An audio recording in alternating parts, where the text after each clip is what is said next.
नमस्कार। वक्फ संशोधन कानून पर सुप्रीम कोर्ट से दूसरे ही दिन मुस्लिम पक्ष को बड़ी जीत मिली है। एक तरह से सुप्रीम कोर्ट ने वक्फ बिल पर स्टे लगा दिया है, रोक लगा दिया है। अगली सुनवाई तक सरकार वक्फ की जमीनों को हाथ नहीं लगा सकती। सारी जानकारियां देने के लिए आज हमारे साथ भरत जी हैं। तमाम पत्रकार हमारे ग्राउंड जीरो से सुप्रीम कोर्ट से एक एक खबर लेकर के आ रहे हैं। भरत जी, सबसे पहले मैं आपसे यही पूछूंगी कि आज सुप्रीम कोर्ट में क्या कुछ हुआ, क्या बड़ी टिप्पणियां रही, क्योंकि कल का जो दिन था वो भी बेहद महत्वपूर्ण टिप्पणियों का दिन था। सरकार ने बहुत अहम सवाल उठाए, सरकार से तमाम फटकार सुप्रीम कोर्ट ने सरकार को लगाई। आज क्या कुछ रहा? देखिए प्रज्ञा जी, आज के जो मेन बिंदु हैं जल्दी से मैं आपको वो बता देता हूं। मेन की फैक्टर आज का क्या है? की फैक्टर ये है कि मुस्लिम पक्ष को सुप्रीम कोर्ट की तरफ से बड़ी जीत मिली है, पहला पॉइंट ये। दूसरा पॉइंट ये है कि नए वक्फ संशोधन कानून पर फिलहाल अमल नहीं किया जाएगा। 7 दिनों तक सुप्रीम कोर्ट के आदेश के मुताबिक 7 दिनों तक संसद से पारित हुआ वक्फ संशोधन कानून नल एंड वॉइड रहेगा। जो भी संशोधन इसमें किए गए हैं वो 7 दिनों तक प्रज्ञा जी मान्य नहीं होंगे। एक हिसाब से सुप्रीम कोर्ट ने केंद्र सरकार द्वारा लागू किए गए वक्फ संशोधन अधिनियम पर बड़ी रोक लगाई है। सुनवाई के दौरान सॉलिसिटर जनरल ने जवाब दाखिल करने के लिए 7 दिनों का समय मांगा है कि वी वांट 7 डेज जवाब दाखिल करने के लिए।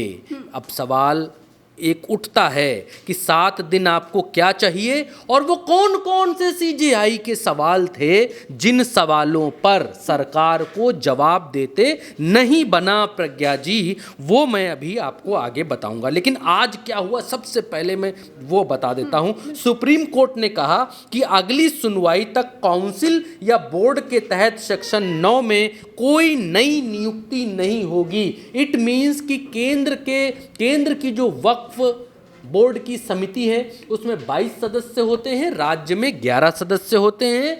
इनमें कोई भी सदस्य सरकार द्वारा नामित नहीं किया जाएगा, क्योंकि नए वक्फ संशोधन कानून के तहत अब सदस्य चुनाव के जरिए नहीं, सरकार के जरिए नामित होंगे कि लल्लू कल्लू और गल्लू आप जाइए वक्फ के सदस्य बन जाइए, और वो सदस्य बन जाएंगे। ये तो सुप्रीम कोर्ट ने कहा है कि कोई भी सदस्य नामित या नियुक्ति नहीं होगी 7 दिनों तक। कोई वक्फ संपत्ति चाहे वो रजिस्ट्रेशन से हो या सरकारी अधिसूचना से डी नोटिफाइड नहीं की जाएगी। कोई भी संपत्ति चाहे वो वक्फ बाई यूजर की हो, चाहे उसके ऊपर कोई रजिस्ट्री हो, कोई बैनामा हो, कोई दाखिल खारिज हो, कोई डीड हो, कुछ भी हो, चाहे वक्फ बाई यूजर हो, चाहे कागज हो, चाहे ना हो, आप जो है उसके लिए कोई अधिसूचना जारी नहीं कर पाएंगे। कोई भी वक्फ को सिर्फ 5 याचिकाओं पर इसमें सुनवाई होगी। 73 से 74 याचिकाएं सुप्रीम कोर्ट पहुंची हैं, जो अब बढ़कर 100 के पार जा चुकी हैं। सीजेआई खन्ना ने कहा कि बाकी सब याचिकाएं इसी में जुड़ी हुई मानी जाएंगी। 5 याचिकाओं को हम सुनेंगे। कोर्ट में जिरह कर रहे थे अभिषेक मनु सिंघवी और उनके साथ कपिल सिब्बल, दोनों ही अलग अलग याचिकाओं से थे, और ये 2 लोग अलग अलग याचिकाओं से, बाकी 2-3 वकील और थे। ठीक, आगे की बात यह है, केंद्र को 7 दिन में जवाब देना है याचिकाकर्ताओं को, उसके बाद 5 दिन में जवाब दाखिल करना है। सरकार को साफ निर्देश हैं, कोई वक्फ या यूजर द्वारा घोषित वक्फ संपत्ति डी नोटिफाई नहीं की जाएगी। ये आदेश देश भर की वक्फ संपत्तियों के संदर्भ में है। महत्वपूर्ण प्रभाव ये इसके ऊपर आज का जो जजमेंट है जज साहब का, आज उन्होंने जो दिया है वो है महत्वपूर्ण। अब मैं एक चीज और कहता हूं कि ये सब क्यों हुआ। सरकार आज सुप्रीम कोर्ट से 7 दिन का वक्त लेकर चुपचाप निकल गई। कुछ समझ में नहीं आ रहा था जब एक के बाद एक सवाल दाग रहे थे कपिल सिब्बल, कोर्ट रूम के भीतर एक के बाद एक अभिषेक मनु सिंघवी कि ये क्यों हुआ, जज डीएम के पास ही पावर क्यों होगी, वक्फ बाय यूज़र ही क्यों होगा, जो हजारों साल पुरानी या सैकड़ों साल पुरानी मस्जिदें हैं उसके कागज़ कहाँ से लाए जाएंगे, क्या उसके कागज़ अब प्रज्ञा मिश्रा जी बना कर देंगी, जामा मस्जिद के कागज़ क्या प्रज्ञा मिश्रा जी रजिस्ट्री करके वहाँ के मौलानाओं को देंगी, वो कागज़ कैसे मिलेगा, क्या रास्ता है। तो सॉलिसिटर जनरल को उसका कोई जवाब नहीं मिल पा रहा था, क्योंकि प्रज्ञा जी भारत देश में अंग्रेज़ ये सब नियम कानून लेकर आए, रजिस्ट्री की, बैनामे की, ये जो सब चीज़ें हैं डीड की, उससे पहले कोई रजिस्ट्री बैनामा ये सब होता नहीं था। जो कागज़ आज सरकार को चाहिए वो अंग्रेज़ों के ज़माने से पहले नहीं होता था। तो जब तब की इमारतें हैं, तब की दरगाहें हैं, तब की मस्जिदें हैं, वो कागज़ वो कहाँ से लेकर आए, ये बड़ा सवाल। तो इस तरीके के जो सवाल थे, मैं एक के बाद एक सवाल आपको बता देता हूँ जिसमें जो बेहद महत्वपूर्ण एक जो सवाल था, जो लोगों की याचिकाएं पहुंची, उसमें सबसे बड़ी चीज ये थी कि गैर मुस्लिम कमेटी में होंगे कि नहीं होंगे, उसको लेकर के सुप्रीम कोर्ट में क्या कुछ आया है? नहीं प्रज्ञा जी, देखिए सरकार यहाँ पर घिर गई। सरकार इस बात को इसलिए कह रही थी कि देखिए जी, हमने मुसलमानों का भला किया, हमने मुसलमानों के बारे में सोचा, हमने कमेटी में 2 औरतों को भी, मुस्लिम औरतों को डाल दिया, देखिए हम कितने बड़े नारी वंदन अभिनंदन वाले लोग हैं। प्रज्ञा जी, ये सरकार गाना गा रही थी, नरेंद्र मोदी जी भी यही गाना गा रहे थे।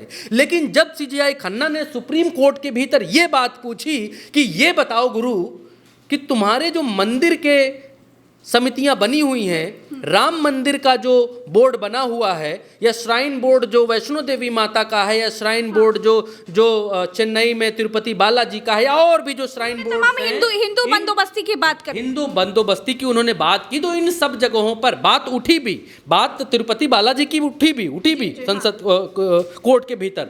तो सीजीआई खन्ना ने कहा कि ये बताओ भाई साहब कि आपने वक्फ के मामले में तो गैर मुसलमानों को शामिल कर दिया, तो क्या आप जो हिंदू कमेटियां बनी हुई हैं, मंदिरों की जो देख रेख करती हैं, सेवा प्रसादम और सारी चीज़ें करती हैं, भगवान की देखभाल का जिम्मा उठाती हैं, उसमें मुसलमान सदस्यों को रखेंगे क्या? अब सॉलिसिटर जनरल तुषार मेहता जो सरकार की तरफ से उपस्थित हुए थे इस मुकदमे को लड़ने के लिए, अब उनके पास इसमें कोई जवाब नहीं था। और कैसे उनके पास कोई जवाब नहीं था, जल्दी से एक बार की प्रज्ञा जी मैं ये बताना चाहता हूँ, दिखलाना चाहता हूँ दर्शकों को कि हुआ क्या कल। आज का तो मैंने आपको बता दिया, कल प्रज्ञा जी क्या हुआ, कल क्या होता है।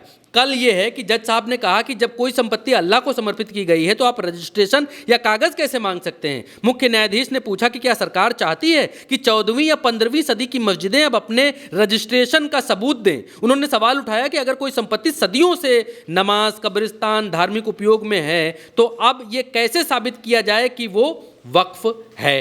आगे सीजीआई कहते हैं, सीजीआई ने केंद्र सरकार से पूछा कि अगर कोई संपत्ति वक्फ बाय यूजर के तहत इस्तेमाल हो रही है लेकिन वो रजिस्टर्ड नहीं है तो अब क्या वो वक्फ नहीं मानी जाएगी। सरकार की तरफ से सॉलिसिटर जनरल तुषार मेहता ने कहा कि कोई भी वक्फ संपत्ति बिना रजिस्ट्रेशन के नहीं मानी जा सकती है। जिसका रजिस्ट्रेशन नहीं, जिसका कागज नहीं, वो वक्फ नहीं। ठीक, और जो वक्फ नहीं तो फिर वो डीएम की, जो डीएम की वो फिर सरकार की, ये है मसला। ठीक है, तो ये कहा कि कोई भी वक्फ संपत्ति बिना रजिस्ट्रेशन के नहीं मानी जा सकती, लेकिन सीजीआई ने स्पष्ट किया कि इतिहास को दोबारा नहीं लिखा जा सकता और सरकार कोई अदालती डिग्री नहीं दे सकती। ठीक है, आगे सीजीआई संजीव खन्ना ने चेतावनी दी। उन्होंने कहा कि अगर आप वक्फ बाय यूजर को खत्म कर रहे हैं तो ये बहुत ही गंभीर समस्या है, ये सीधे सीधे समाज के उस हिस्से को प्रभावित करेगा जो पहले से ही हाशिए पर है। सीजीआई ने यह भी कहा कि कानून में संशोधन करके अदालत के अधिकारों को कम नहीं किया जा सकता। कोई भी कानून ये नहीं कह सकता कि अदालत का फैसला अमान्य होगा, ये कोई कानून नहीं कह सकता। आगे मोदी सरकार का जो पक्ष था वो ये था कि सरकार ने दावा किया कि संशोधन समावेशी यानी इंक्लूसिव है और जेपीसी की रिपोर्ट पर आधारित है। बताया गया कि देश में 98 लाख से ज्यादा ज्ञापन और सुझाव प्राप्त हुए। सरकार ने यह भी कहा कि कई मुसलमान वक्फ की बजाय ट्रस्ट बनाना पसंद कर रहे हैं। वो हमसे कह रहे हैं भैया वक्फ खत्म करो, ये सब हम बड़े गरीब हैं, हम अमीर हो जाएंगे, वक्फ खत्म करो। सब मुसलमान हमसे आके कहे तभी तो हम कानून बनाए, मतलब इसका कहने का मसला ये है। ट्रस्ट बनाना पसंद कर रहे हैं, इसलिए बदलाव लाया गया है। सुप्रीम कोर्ट ने पूछा क्यों आप लेकर आए, ऐसा क्या है कि आप ये लेकर आ गए, तो उन्होंने कहा इसलिए लेकर आए हैं। उन्होंने कहा कि लेकिन सीजीआई खन्ना ने इस तर्क को जो है वो खारिज करते हुए कहा कि आप इतिहास को फिर से नहीं लिख सकते। वक्फ की परंपरा और इसकी उपयोगिता को एक प्रशासनिक आदेश में नहीं निपटाया जा सकता है, सुप्रीम कोर्ट ने कहा। सुप्रीम कोर्ट की सुनवाई से साफ है कि वक्फ बाय यूजर को हटाना सिर्फ एक संशोधन नहीं बल्कि मुस्लिम समुदाय की धार्मिक संपत्तियों पर सीधा हमला है, कब्जा करने की कोशिश है। इस तरीके की चीज है। मस्जिदें, कब्रिस्तान, दरगाहें, ईदगाहें जिनका अस्तित्व और उपयोग सदियों से हो रहा है, क्या वो अब सिर्फ इसलिए अवैध हो जाएंगी क्योंकि उनके पास सरकारी रजिस्ट्रेशन नहीं है? ये मामला सिर्फ मुस्लिमों का नहीं है, भारत के संविधान और न्याय व्यवस्था का भी है। क्या सरकार कानून बनाकर इतिहास को मिटा सकती है? क्या कार्यपालिका यानी एग्जीक्यूटिव सरकार का स्थान ले सकती है? आगे देखिए सुप्रीम कोर्ट क्या कहता है। सुप्रीम कोर्ट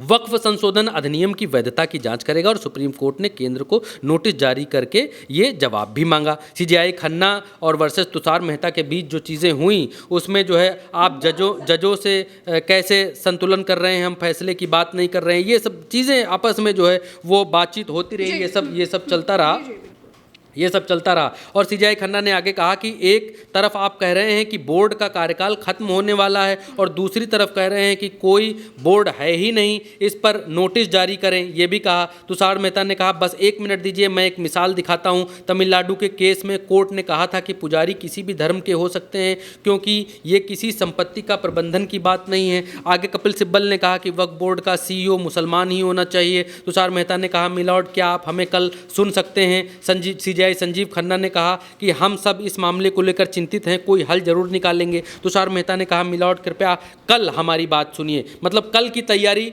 कल जो सुनवाई हुई थी उसमें आज पर डाला और आज जो सुनवाई हुई उसमें 7 दिन का वक्त मांगा और 7 दिन का, क्योंकि जवाब जो सीजेआई जो सवाल कर रहे हैं उनका जवाब सरकार के पास नहीं है, बिल्कुल जवाब नहीं। और एक बात ये भी है, अगर हम इस पूरे केस को देखें, इस पूरे मसले को देखें तो दोनों ही पक्ष मजबूत हैं। अगर हम मुस्लिम पक्ष की बात करें तो पूरी तरीके से मुस्लिम पक्ष एक वैध कानूनन रूप से कोर्ट में खड़ा हुआ है और वो पूरा कॉन्फिडेंट है कि वो पूरी तरीके से जीत हासिल करके ही आएगा। और जो बात हम मंशा की करें कि सरकार की मंशा क्या है, वो हर किसी के सामने है कि सरकार की नियति क्या है आखिर इस कानून को लाने के बाद, ये सबके सामने है। तो फिलहाल सुप्रीम कोर्ट से क्या कुछ निकल करके आ रहा है वो हम आपको समय समय पर बताते जा रहे हैं। वक्फ संशोधन कानून को लेकर के आज बहुत बड़ा अहम दिन था। आज सुप्रीम कोर्ट ने ये सुनवाई 5 दिन के लिए आगे बढ़ा दी है, 7 दिन, माफ कीजिएगा, 7 दिन के लिए आगे बढ़ा दी है। 5 तारीख को अगली सुनवाई होगी और 5 तारीख तक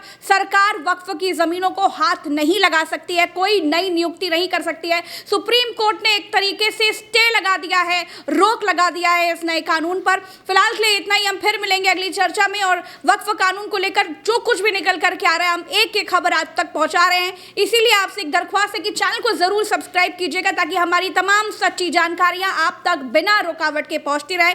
फिलहाल के इतना ही, नमस्कार।